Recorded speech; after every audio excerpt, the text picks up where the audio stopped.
It's April, and that can only mean one thing for music fans. Record Store Day is around the corner, and we're here in Lyon at one of our favourite music stores to talk to the owners about what it takes to put on Record Store Day, what it means to them, and the potential challenges facing the industry right now.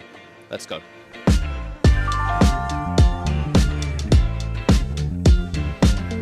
Alors oui, c'est beaucoup de travail, mais c'est aussi beaucoup de plaisir parce qu'on ne fait pas d'opération commerciale tout au long de l'année et c'est l'occasion pour nous à la fois d'avoir une belle opportunité, un beau challenge commercial puisque là cette année il y aura encore 400 collectors qui seront disponibles et ça nous permet de faire connaissance avec des clients, des gens des fans ou des profanes qui ne seraient pas venus au magasin s'il n'y avait pas eu le collector de leur artiste préféré ou de leur groupe préféré.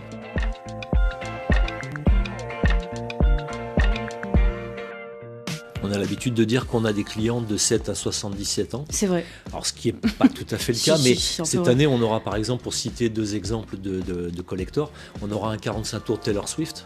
Donc là, on est plutôt sur une tranche, on va dire, entre 15, 16, 17, 20. Et on aura un quadruple vinyle des Pink Floyd.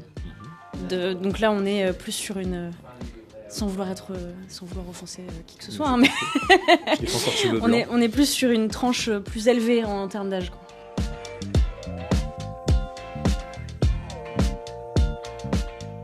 Ça a toujours un impact.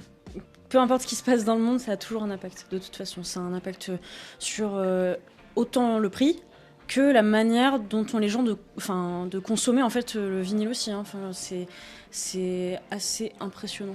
Mais avec l'arrivée de la guerre en Ukraine, eh bien, on a eu des augmentations puisque le prix souvent du pétrole est indexé sur le prix du gaz et réciproquement.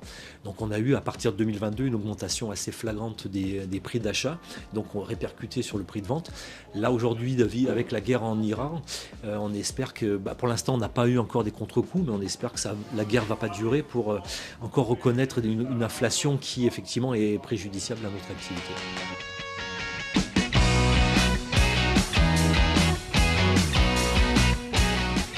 Moi, je suis d'une génération qui a connu les années 70 et 80 en termes de groupe. C'est un groupe irlandais que j'affectionne depuis pratiquement fin des années 70, qui s'appelle Thin Lizzy, la fine Elisabeth. Donc c'est un groupe qui a marqué un peu les esprits du part de son leader qui était un vrai personnage, chanteur, bassiste. Là ils sortent un live, donc un nouveau live encore, et c'est toujours de l'émotion de retrouver ce personnage-là.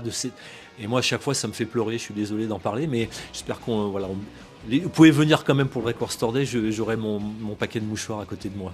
Pareil, hein, c'est un peu Madeleine de Proust, hein, ayant vécu mon enfance dans les années 2000.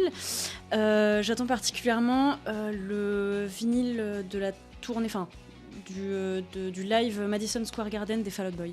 Entre autres, il y en a plein d'autres, mais...